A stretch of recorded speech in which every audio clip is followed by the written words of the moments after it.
बनवा लेती हूँ, पीतल का सांप बनवा लेती हूँ। घर में मेरे शिवलिंग है, उस पे सांप नहीं है, मैं सांप रख देती हूँ, सर्प रख देती हूँ, वासुकी नाग रख देती हूँ। ना, अगर है तो रखो।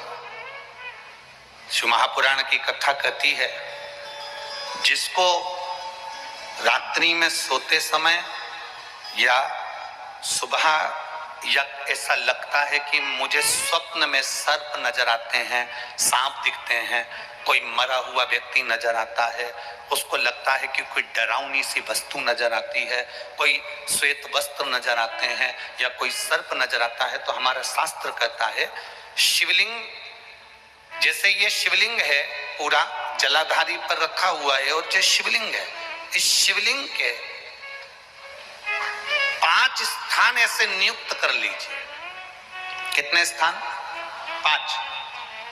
चंदन लीजिए, उस पे एक चावल का दाना, एक अक्षत, वो भी चंदन में गीला करा हुआ, पूरा चावल का दाना। 5 स्थान नियुक्त कर लो। एक स्थान ये कर लिया, हमने चंदन लगाया, उसमें चंदन का चावल का दाना लगाया। दूसरा स्थान हमने ये नियुक्त करा, हमने चंदन लगाया, उस पे चावल का दाना लगाया।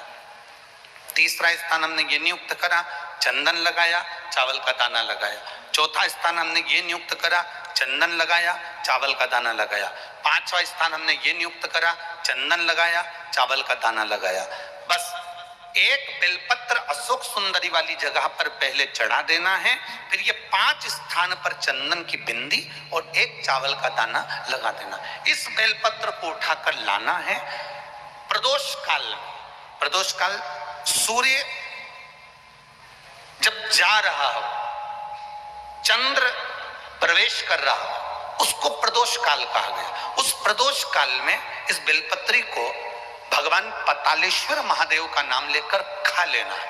कभी जिंदगी में तुम्हें सर्प का स्वप्न आ ही नहीं सकता और सर्प का भय नहीं हो सकता।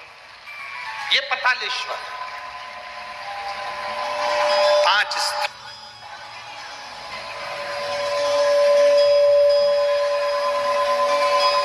स्थान नियुक्त करिए। समझ में आया है ना?